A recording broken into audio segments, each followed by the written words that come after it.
Afande Nalweyiso mukulabula Bobi Wine abantu munnange naye bwe bate bamulabudde ategere bulungi byayogerako. Nope, nomination papers already jajjiddwayo dda ku kakiiko k'ebyokulonda. Bobi Wine 2026 presidential election. Atenga Uganda Cranes bwetyo munnange emaze okubeera nga ewanika ebbango. Nira etukakasizza nga national IDs bezatandise okubeera nga zifuluma era nga munnange mu buufu obwo wano ku Uganda at large bwetyo munnange nkulamusizzaako gyebaleko gyonna gy'otuusaako engalo. Bwentyo munnange nziguse mu mikwesese nga bulijjo ekinja namaze dda okubeera nga nkijjako era ekikopo ky'olukambwe kyasomye dda wano kyasomye dda era nga bwentyo munnange miketerako obuberenge mpola mpola obw'empogola. Hillside View Apartments gye bali nnyo wali ku kasozi Jani Entebbe Road tuuka e Namulanda Kitendeka Jansi we wali Hillside View Apartments gy'ogenda munnange okusanga obulamu obutali bwa bulijjo. Eri nno wayooyoote bulungi kubanga waliyo buli kimu gwe kyewali etaaze okukozesa ebisenge ebisukka mu kimu ne bw'oba n'abantu munnange abawerako sigamba nti ekisenge kiri kimu ekisulwamu ate nga n'eddiira eriyooyoote obulungi eriri furnished obulungi ekiyungu kirimu buli kimu. Omulirwano mulungi nnyo musirifu, amasannyalaze tegavaako, wifi weeri ate nga ne compound ennene, olujja lunene, parking weeri, mulimu ne zitenti osobola okutuula akawo ne banywanyi bo ate n'amasigiri weegali ag'enkoko musobola okwegulirayo wali ku bifi by'enkoko oba ennyama emisito ne mwokya ne mutuulaawo munnange teri abakuba ku mukono so singa ewalala nti ogenda kasita osasula nga obeeraawo mu kalumu we wasasudde oba kali ku balcony akatonotono bwe baweeri naye waliwo buli kimu ku Hillside View Apartments tuuka e Namulanda Kitendeka Jansi buuza ejjanyi ku kyaki. Transport wabwerera okuva ku airport n'ewalala okumpimpi ate nga munnange security eri ggulugulu. Maintenance Palace bano balina solar systems nga bulijjo era mbagamba nti temubeera mu kizikiza ate nga n'obulamu kati babugonzezza nnyo. Amasannyalaze gatudoobya nti oli eyo mu kyalo amazzi teri osobola okusima oluzzi ate n'oteekako pampu eya sola n'ofukirira ebirime byo n'ewaka ne bakozesaako so nga ate n'amasitaala bagalina aga security nga geeteekako gokka gejjako gokka gakozesa sola budde bwe buziba nga geeteekako bukya nga gejjako. CCTV cameras zikozesa sola eyo mu kyalo gy'oli wano ku simu yo osobola okubeera ng'olaba ebiriyo. Software waali asobola okubeera nga munnange akwasaganya bulungi ebiri eri mu kyalo ne ku simu yo osobola okukozesa munnange ne water heaters ez'omubinaabiro za sola n'ebirala kwegamba nti ekibuga tekikoma wano mu Kampala wabula kati ekibuga kisaasaanidde eggwanga lyonna okusinziira ku bikozesebwa. Bwe kasita munnange ojja munnange n'ogwa mu bbeeyi yo w'ogwa wonna ky'oyagala kye bakuwa aba Maintenance Palace. Balina ebyamazzi byonna, balina ebyamasannyalaze byonna okukosa ne ttiimu esobola okuyambako benstallinga. Bakwasa ekizimbe kyo oba arcade bajja kubeera nga bakimaintaininga mu ngeri y'amasannyalaze n'amazzi beba Maintenance Palace. Ate nga munnange waliwo omukyala yasudde ennangamuntu ye yagisudde era ono omukyala ayitibwa Kyalimpa Rest Sarah bwe kasoba nga munnange walonze ennangamuntu ng'eriko amannya Kyalimpa Rest Sarah emitwalo 10 gikulinze bwe kasita munnange osobola okubeera nga ogimutuusaako. Ennamba zange weeziri awo emisembya 733 ajja kugyenonera gy'oli yonna ate akukwangira emitwalo gyo 10. Kale munnange bwera wa kisa gwe wenna eyalonda ennangamuntu ya Kyalimpa Rest Sarah. Mukisa Transport Services kakati bano muganda wange balina emmotoka eziri mu condition ennungi siganyegenya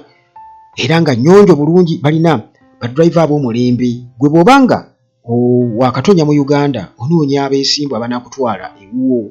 bono osobola okutegeera nti be bano bamukisa transport services ate bwobanga era still ogenda ku airport ogoba budde bajja kunona woli bakutwale kuba bakwata obudde ate tebalina mmotoka emu nti emu efudde ate balina emmotoka ezikola ki eziwerako okukosa munnange n'okubeera nti nno basobola okubeera nti beesigika okutumwa nti osobola okugamba nti bannange twerabidde bino kati sooka ogende obireete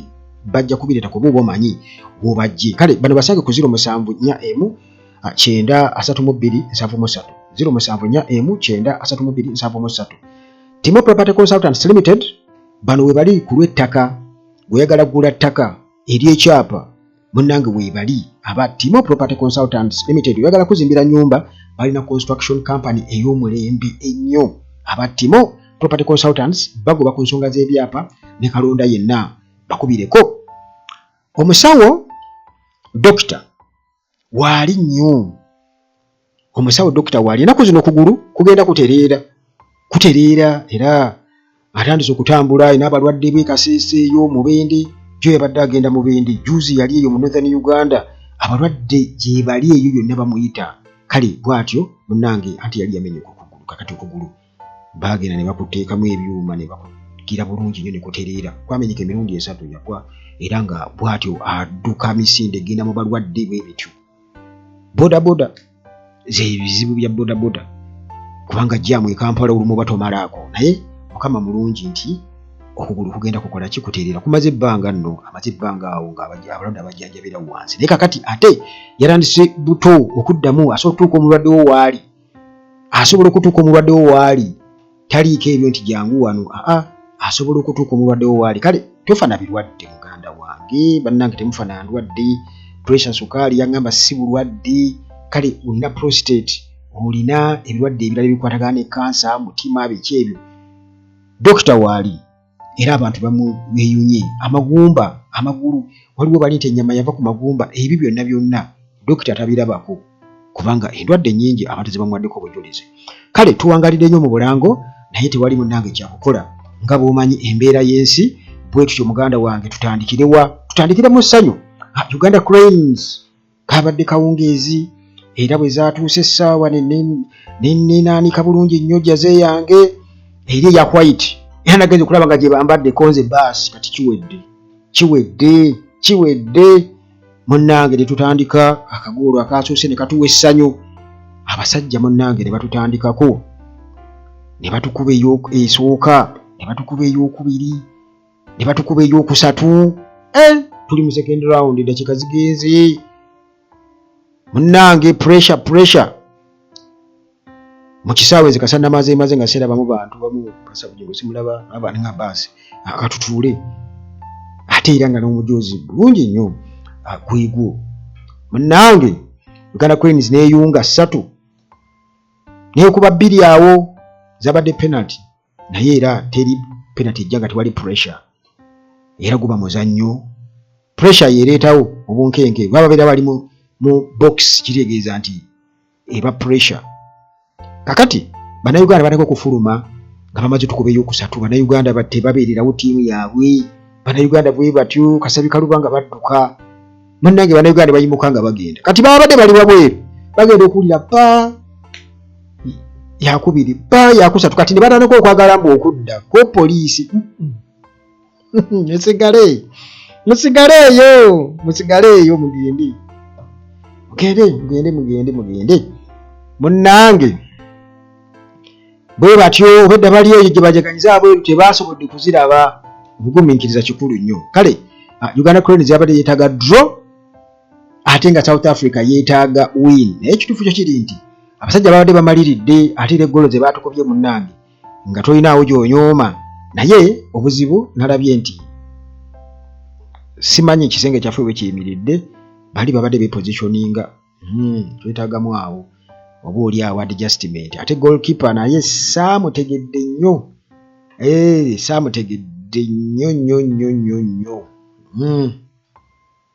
ku gole yasoose gole yasoose ndowooza engeri gye yabadde ajjamu omupiira abantu bonyango abuuka bubuusi n'agukwata ogwo tatagweba kugwejjako gwejjinga babadde nga baga nti bali bamukubye shuti y'amaanyi eri awo. Kale kwegamba goalkeeper eno gye yalumbye ey'okubiri yabadde yakusatu gye yalumbye okuvaayo simunenya olw'ensonga nti already aba defenders bandi bayimiridde bubi nnyo, naye size kwanalizinga mupiira. Naye kale egiddako jjo muganda wange simanyi, sijja kubalimba simanyi, kubanga waliyo zisinego, waliyo za Algeria, waliyo awo quarter finals muganda wange. Nekyadde kirungi nnyo okuba nti batuwadde ku ssanyu. Batuwadde ku ssanyu kuba tawadde Namboole yabadde ayakaayakana ekisaawe kyekyo kinyirira. Abantu bazze ne balaba omupiira. Naye kale omuzannyo guba muzannyo, tugende mu maaso kuba tetwagala nnyo okudda mu bibalo byantama. Kakati munnange tudde mu byobufuzi era omujoozi nkyagulimu ogwa white ogwo sagala gino mijoozi gino gye batusibako. Kakati afande Nalweyiso bw'ati munnange azzeemu, jjukira ku mulundi guli abaana bamuwa levo yavaayo n'agamba nti otunuulira akalenzi nga kali mu kulambula parade. Maama abaana ne bamugamba nti mu kiseera ekyo wali ofumba mmere ng'ofumbira magye mmere oli mu kiyungu tomanyi na bigenda mu maaso, akalenzi ka Museveni kaali nako kalambula zi parade. Kale ne bamuwa levo naye n'akitegeera nti obuuli awo olulimi lwe yakozesa nalwo lwennyini lwali terumutaasa, era ndowooza bane bamusaasirirawo nti mukazi wattu bali abaana nga si bangu bajja kukusulika. Kale anti eweeweza omumba gwe bazikola ki, gwe bazikuba. Kati abaana be batu munnange bamubugumyamuuku era n'avaayo ne yeetonda. Gunsinza aliwa bitono. Kakati munnange ono nno senior presidential advisor on defense and security naye yali amuwadde ku magezi anti aliwo. Kale kwegamba aliwo, naye aliwo bw'atyo nga senior. Kakati ono ye Lieutenant General Proscovia Nalweyiso bw'ati munnange avuddeyo nga alinga awa amagezi Bobi Wine, kubanga olulimi lwakozeseza lubadde lukkakkamumuuko. Lubadde lukkakkamuuko era lubadde respectful. Tabadde nga luli lwe yajja kwegamba nga alowooza bano bijanjaalo kulya. Abaana bamubuulirirawo naye kyasinga okonsesa ye kennyini yeesekerera gye baamugamba. Kakati munnange ono ng'ajja ategeeza Robert Kyagulanyi Ssentamu Bobi Wine era ng'agamba nti Bobi Wine mbu ayanguwa nnyo okwagala okusiikinga sympathy, ayagala mbu okubeera nga amawanga g'ebweru oba abazungu bwe bamukwatibwa ekisa mu kifo ky'okubeera ng'akulemberamu struggle nga atandikira wano Kampala. Kakati ono nno okuleka okubeera nti mu regimu mwalya, naye ate statement ye ekulaga nti amanyi obaoli abo amakulu ga struggle agamanyi ne muneerwa akwebuzaabuza. Kakati ono yabadde munnange atutegeeza nti Bobi Wine nti obukulembeze yabadde awa Bobi Wine amagezi nti obukulembeze obutuufu butegeeza kuyimirira na bannayuganda, si kudduka kugenda bweru mbu ng'okaabirira abazungu. Naye nti kino ekintu oba oli awo abantu abamu tebakitegeere. Kisooka tosobola kunenya muntu akoze kintu kye wali okozeeko oba mukama wo kye yali akozeeko. Probably ye mu kiseera ekyo yali tamanyi oba yali tabimanyi, kubanga abaana bagamba yalinga mu kiyungu ng'afumba. Kati kizibu nnyo omuntu ali mu kiyungu okutegeera bali abe baali bakola ku mutendera guli gwe baali baliko General Museveni mu kiseera ekyo,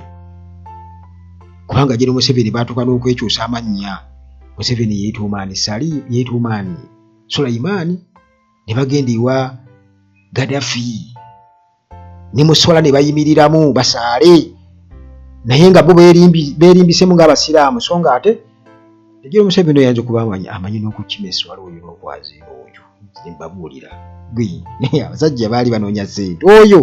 otera omubuuza esswala zonna ng'amanyira akazaazo nazo nanga azimanyi n'obudde bwazo kubanga bano baasala amagezi gonna okulaba nga bafuna ssente baasala amagezi gonna okulaba nga bafuna ssente kakati ndyali neewuunya abantu abanenya Robert Kyagulanyi Ssentamu mbu ajja mu mizikiti n'akola ki ate ye nno ajjamu nga Robert Kyagulanyi Ssentamu naye bali baagendangayo mu mizikiti okusaala kuba there is no way ng'ejonzo kyaliramu Gaddafi n'otayimira mu swala Museveni yagiyimirira mu swala oyo talina kyatamanyi kakati naye byonna byaliwo kulimba era Gaddafi oba yakizuula nti baamulimba simanyi naye nga ne wabweru wa Uganda baagendangayo kubanga jjukira Museveni yagendanga e Sweden okulaba Muhoozi ne maama we Janet baali babeera Sweden kati yagendangayo ate era nga n'abantu abanoonyeza NRA sente baali bangi nnyo ba Dr. Samson Kiseka n'abalala bangi nnyo abaakuŋŋaanyanga ssente baazijjanga wabweru wa ggwanga bannayuganda bali wabweru kale ekyo munnange kyo nga ye mu kukiwa Bobi Wine amagezi alinga yeerabidde nti bannayuganda bangi nnyo abali wabweru wa Uganda era bwe twogera ku nsonga ya bannayuganda nsuubira okubanga obutambi bwe buli naye kennyini asobola okukiraba baani abaaniriza Bobi Wine bazungu oba bannayuganda ekyo kiri awo bazungu oba bannayuganda kati ekyo kiri gyali yo okusobola okukiraba n'agamba nti bano bazungu paka tuze mu nasale nge banaawanika akatugeze omusomesa ng'awanika objects mu bbanga ng'ali mu class katugeze eno wansi kindergarten awanika bwani budda mu ball n'awanika pencil n'awanika pen kitegeera kakati kiri gyali munnange omulaga katambi n'agamba Ugandans those are Ugandans they are not whites kati kiri gyali kubanga kati awo tetusobola kumulabira nti ye akakase nti bano abaali baaniriza Bobi Wine bazungu bannayuganda ate n'ekirala nti ng'oggyeko ebyo oba oli awo nti abazungu abajjawo bano abaamuwa ebirabo abaamubuuza ebibuuzo nga bannamawulire nsuubira okuba nga ate naye akimanyi nti omulimu gwa bannamawulire era gwegwo kubanga prominent figures ze kakati ate bannamawulire ku mutendera gw'ensi yonna balina okujja kulika mpozi nti be baayogera oba naye simanyi oba bitegeera oba tebitegeera kubanga saalabye nga abyogerako ayinza okubaawo munnange ate already bitabite naye ono yagambye bw'ati mu kitiibwa yagambye nti munnange mutabani wange Bobi Wine alina okuliidinga eggwanga ng'asinziira wano statement eyo yabadde nno nkulu ate nga nzikiriziganya nayo kwegamba mu ngeri gye yagireeseemu nti alina okuliidinga eggwanga ng'asinziira wano nti leka aleme kuddukira mu Bamerica ku ripootinga ekyo kifu naye era eggwanga ensi ekyalo kiri kimu ensi tugiraba ng'ekyalo ekimu muganda wange era bannayuganda nayo gye bali buli wamu kitegeeza nti bwe batali nga tebategeezezza nsonga tebamanyi cause kitegeeza tebasobola kumanya lwaki byetaaga okwenyigira mu nsonga ezimu kakati Uganda bannayuganda tebali wano kubanga nyinza okubanga n'abasinga obungi bali wabweru kubanga oyinza okwesanga nga abali wano nga oba oliawo ne ssente ze bakola ntono ku ziri bali ze bakola eggwanga lyo nga libeerawo nnyo ate ku bali kakati kuba wano e Uganda osanga omuntu nga akola mu gavumenti alina omulimu afuna emiliyoni emu oba n'ekitundu oba 2 oba 3 naye ng'ate expenditure ya bukadde 5 omwezi naye nga talina obudde bukola bizinensi endala weebuuza endala azijjawa kiba kitegeeza nti kati abali wano banyuunyuunsi ate abali wabweru w'eggwanga ate bo already sente zibaweereza wano nnyingi kitegeeza zo 100% eggwanga lizifunako 100% so nga ate eggwanga mu kwewola ssente wabweru okusasula abakozi wano e Uganda kitegeeza nti ate bo babba bubbi eggwanga liba lyongera kubeera nga munnange likola ki lifiirwa kubanga omuntu ssente zabbye ne waba azimbyawo ekizimbe tekigenda kukulaakulanya ggwanga kubanga ekizimbe kijja tuuka ekiseera kikaddiwe bakimenye nawo so nga ate eggwanga lisobola okuzimba omusingi mu ssente ezo ne likulaakulana, abaana ne bafuna okusoma okw'omuggundu, enguudo ne ziba nga nnungi nnyo na buli kimu. Kakati alina waayokyerezza bw'abagedde ku democracy n'ebirala, naye yonna munaye tugenda kuba nga tutuukayo ya afande Nalweyiso. Naye agambye nti my son Bobi Wine, abadde abyogera mu Luganda tabyogedde mu Luzungu, agambye mutabani wange Bobi Wine alina okulembera eggwanga ng'asinziira wano. Omanyi ayinza okutya okukyogera mu bulambulukufu, ekyo abeera excuse, naye mubimanyi ayinza okwogerera awo. Kakati munnange mu kwogera bino bw'atyo atutegeeza nti Bobi Wine bw'ekyo ky'okugenda ebweru yandibadde akola ki? Asinziira wano, era awo asinziira okubeera ng'awagira Museveni okubeera ng'atukalakasa emyaka 4, Museveni okubeera mu buyinza okumala emyaka 4, mbu akulaakulanyiza nnyo eggwanga. Museveni tiakulaakulanyiza eggwanga. Kati wuliriza ensonga za Nalweyiso, era ono aba akiikiridde bangi by the way mu kudifendinga ebintu ebitakola ki? Ebitakola makulu. Kati ono agamba nti mu myaka 40 General Museveni gy'amaze mu buyinza, mbo kati tulina ebibuga cities. Tulina ebibuga ki? Cities. Kakati n'agamba nti mu kwogera byonna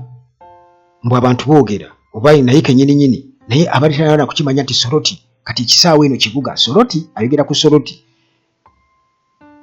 mbu bo ng'abakuliridde mu myaka, mbu basobola okulaba nti enkulaakulana weeri, bo ng'abakuliridde mu myaka. Kugamba okutegeera nti Uganda ekula, olina kumala kukula. Olina kumala kukula. Kwegamba kino kifaanaganako nga bw'onoogamba nti kuba kati essaawa eno we twogerera abaana abato ojja omusanga omwana omuto nga at least asobola okuscrollinga ku ssimu ng'amanyi nti eno katugeze essimu asobola okugenda mu bintu ebimu. Kitegeeza nti era ekyo tebamulinze kukula okusobola okukimanya, oba kompyuta asobola okubeera ku kompyuta n'akolako by'akolako ebigaso baako animation oba biki wabanga ali exposed ku byo ku myaka egyo. Kati tajja kulinda kukula mbwatuka ekiseera abenga asobola okukola ki? Okubeera ng'asobola okukozesa kompyuta. Naye kati Uganda okutegeera nti ekuze kitegeeza nti olina kumala kukulirira muko okutegeera nti Uganda ekoze eki? Ekuze. Ekyo nakyo munene kibeeraawo. Kakati ayogera ku Soroti, naye abantu bamugambye nti okyayogera ku Soroti naye mu city yonna eya Soroti mulimu oluguudo lwa kolansi lumu gwe gyoyita city, gye muyita city eya Soroti erimu oluguudo lwa kolansi lumu. Abantu bwe batyo bamwanukula. Kakati era n'ayogera ku demokrasiya, n'agamba nti eno y'emu ku key achievements za NRM struggle. Omanyi struggle yalaba ennaku,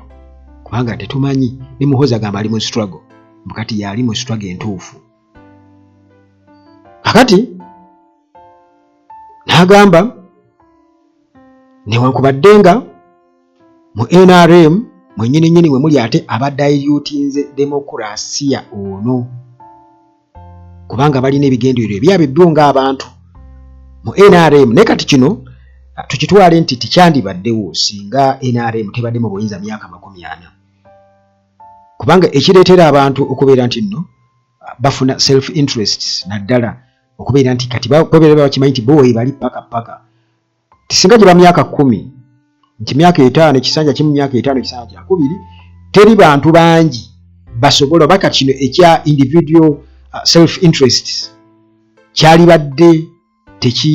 tekikosa nnyo ggwanga, era n'enguzi yali badde tekosa nnyo ggwanga. Naye okubeera mu buyinza ebbanga kati nga mulowooza myaka 10 mbu Museveni bamwongereyo emirala kaseera bamwongere Muhoozi mbu ajje, kitegeeza nti awo mu system mugenda fumbikiramu abantu nga bo bali awo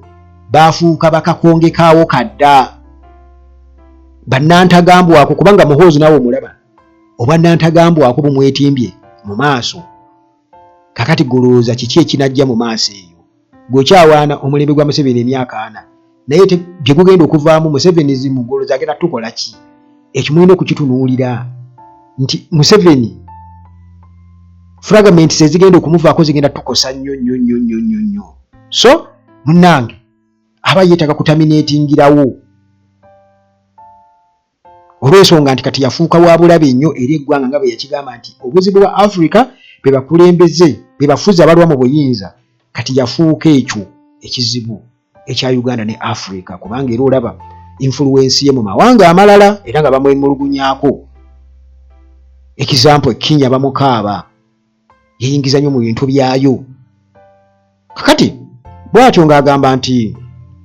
yalowooza nti yeno demokrasiya gye baalwanirira naye demokrasiya ng'aboludde oluvuganya babantakera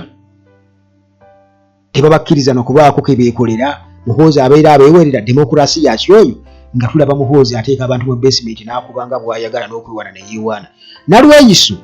tasobola kutuula awo n'avaayo n'ayogera kale Nalweyiso si ye muntu ali awo ali so important tuba oli abantu bajja kuŋŋamba nti oyo naye tumumalirako biseera naye njagala okubuulira nti ndowooza z'abantu bangi era gwe oli ne bw'aba ayita mu kkuba awo nga talina kyali naye nga akuba enduulu oba ne bakuŋŋaanya abantu nga 10 bonna nga bawagira omuntu omu era ojja gamba nti alina obuwagizi kakati bano munnange gwe kuteeka mu kifo ekyo oba okubeera nti nno obadde ne Museveni ebbanga eryo okubeera nga kati gwe olumu kwa senior advisors be nga bwe yakikuwa yadde nga kiriva kyo era still kitegeeza nti obeera oli mu kifo ky'amaanyi era oba omu ku abo abatusibyeko system abantu gye baakoowa edda kakati yagamba nti abantu boonoonye demokrasiya era nga nti eggwanga lyaffe livudde wala nnyo nti beewaayo nnyo ne beesaddaaka mu struggle naye ate munnange struggle nebeera nga ate esigalidde kubeera nga ejolongwa abantu abamu ne Museveni kennyini okujolonga struggle kwatandikira ku ye era kutandikira ku ye kennyini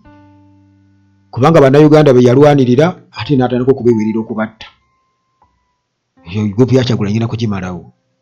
nze ngenda kukola bwenti n'atandika okubeera nga ate kennyini ayogera ku demokrasiya naye atayagala kumalawo bibiina byabufuzi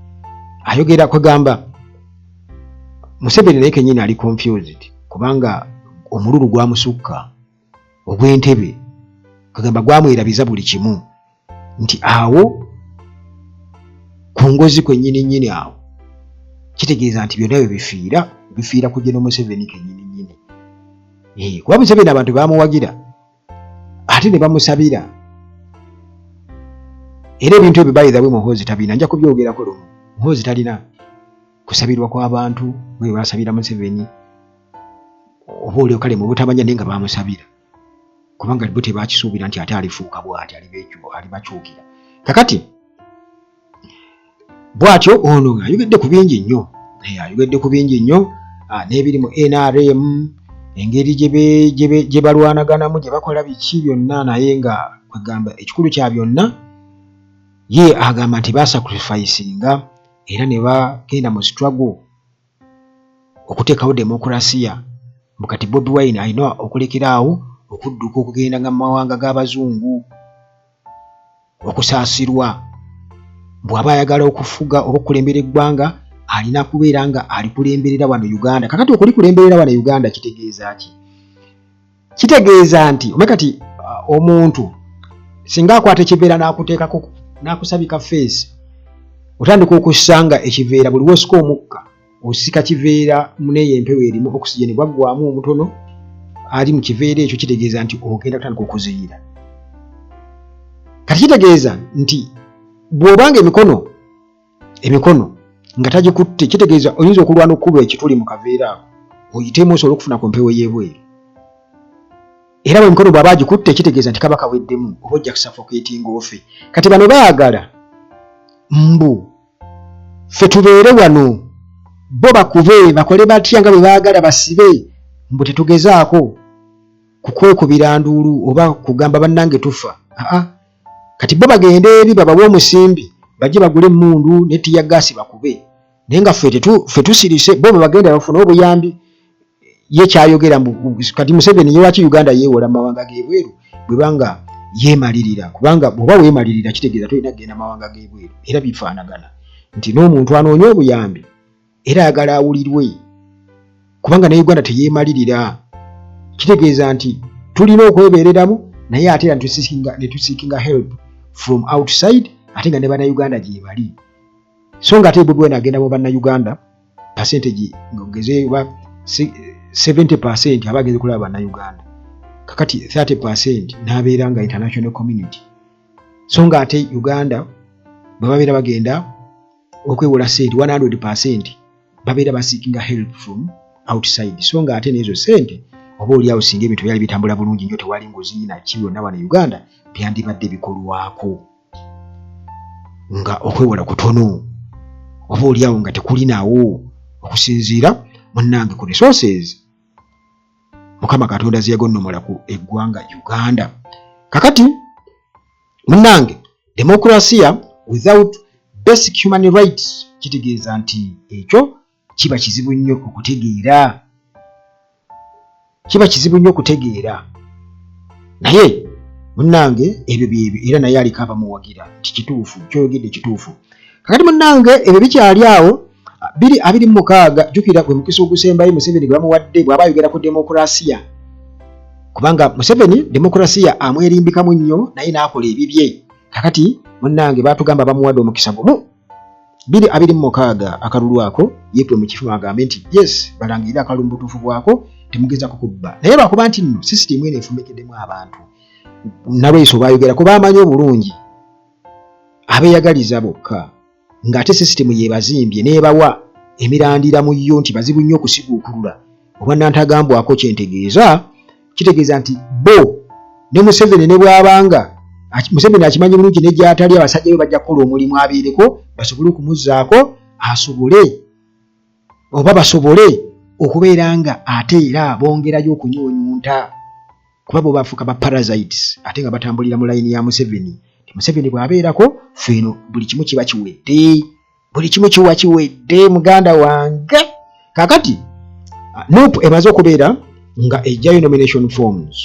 delegation yagenze eya NUP ako kakiiko k'ebyokulonda bwe bato ne bajjayo nomination forms era nga kino kyongera okukakasa nti 2026 Bobi Wine ajja mu last chance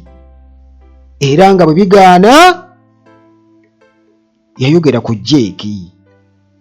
Museveni w'abaagala kubwa jeeke ajja gikubwa. Kati ekyo muganda wange kitiisiza ddala abantu kikyazaako azaako ki jeeke kikaaki jeeke ya Tubeera jeeke ya Mary jeeke ya ki jeeke ya muganda wange. Kakati muganda wange jeeke eba jeeke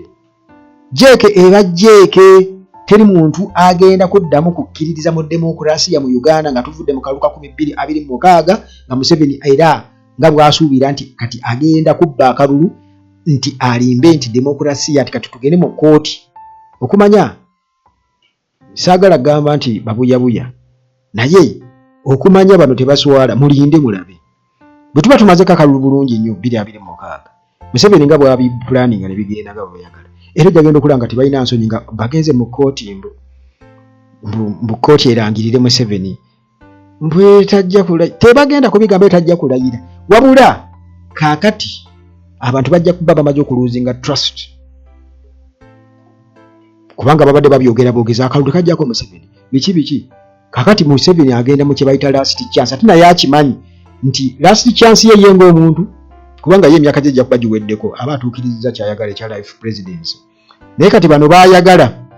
abagenda okugira mu umbrella ya Musevenism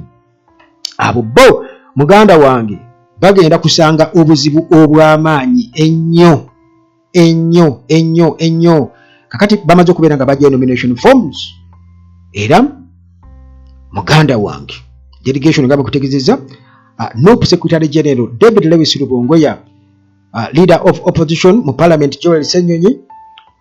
National Treasurer Benjamin Katana wamu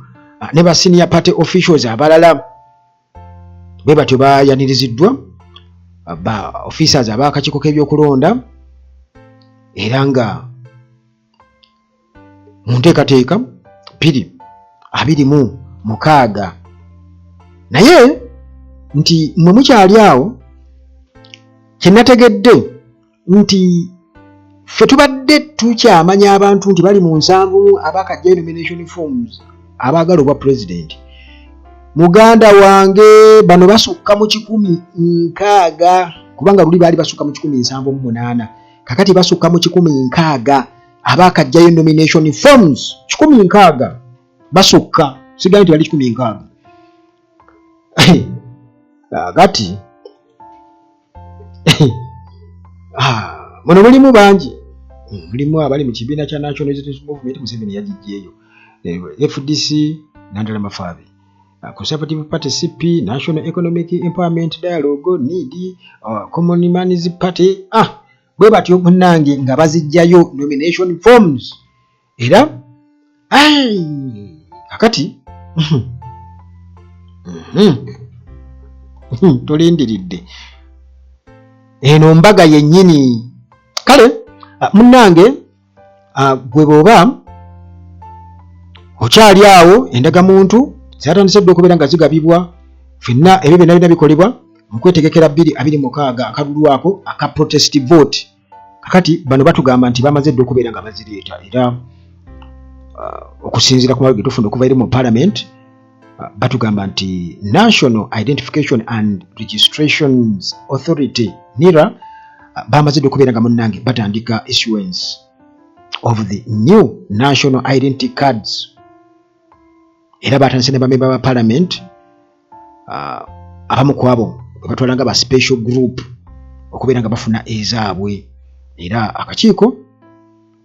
kati munnange kakampinga ku parliament mu exercise y'okuregistaringa June 2025 ne batandika okubeera nga baregistaringa jukira nti exercise yatandika May 2025 kali bwe batyo munnange ne bazijjayo ne bazibabwa era muwadanku nnyingi eyiye yagifunyaawo waliwo n'omubaka gwe bawadde omulala awo omukyala Rosemary Kisembo yabadde atubuulira executive director wa NIRA yabadde nga alabiseko mu kakiiko aka committee yabadde mu maaso kakakiiko ka committee on commissions statutory authorities and state enterprises kusase era nga yazze akutte IDs eziwerako ez'ababaka ba parliament kati nga omubaka wa Kyadondo East muwadda nkunyingi n'ababaka abalala babati babategeeza mugende mupiikingeza mmwe ku room 001 ati mugenda okubeera nga munnange muzifunira. Kakati wano omubaka wa Kishari South MP Nathan Itungo y'omu ku abo ababaddeyo era nga yasoose okubeera nga afuna national ID ye neyeebaza nnyo olw'okumuyambako okumuwonya okusimba layini abanira okumuyambako bino nno muwadanku nnyingi byamugudde mu kutu n'ategeerezawo mu kakiiko awo n'agamba tosaanye kwebaza balina kubeebaza nga bannayuganda bonna bamaze okufuna ezaabwe kuba bannayuganda abalala ate bo bagenda kubonaabona okufuna ezaabwe katulina beebaza nga bannayuganda bonna bafunye ezaabwe akati awo ennyini munnange nga tebalina kyakukola omukyala Kisembo n'ajjayo eyamuwadanku nnyingi n'agimuwa kati mu kugimuwa awo ne basaakanya awo nti era at least amunyonyogedde ye n'agimuweera awo nti kati ogenda kumwebaza kugikuweera wano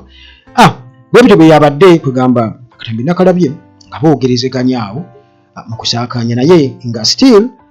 bannayuganda beemulugunya abamu bagamba nti baregisteringa last year mu November naye bonaye tebazifunanga so fa wano bw'okebera bw'ogenda ku mutimbagano n'oteekako butya bw'oyinza okufuna national ID yo ku exercise eno empya oluvannyuma lw'okubeera nti ba completinze exercise tebana ba completinga bakyagenda mu maaso naye kwegamba oluvannyuma lw'okubeera nti kati batandise okubeera nga bazigaba kati buli munnayuganda yina ali serious ensuubira okuba nti kati ali registered nga batugamba nti olina okugenda n'oteekamu n'ennamba yo ey'endagamuntu kati n'osindika message eyo ku 2160 kati bajja kuba bakubuulira nti oba yafuluma oba tennafuluma naye nenkigezaako wano saalabye what results kyagaanye simanyi oba network yabadde mbi naye nga munnange kyagaanye kakati munnange bwe tutyo bwe tuli awo wano ku Uganda At Large nga bulijjo tusinkana ate mu mboozi zaffe eziddako wano ku Uganda At Large ennyuvu ennyo ate nga zijjudde ebyokuyiga wamu n'okubuulira ebyo ebyaliwo n'ebyo ebiriwo n'ebyo ebirijja mu maaso Mukama Katonda akuume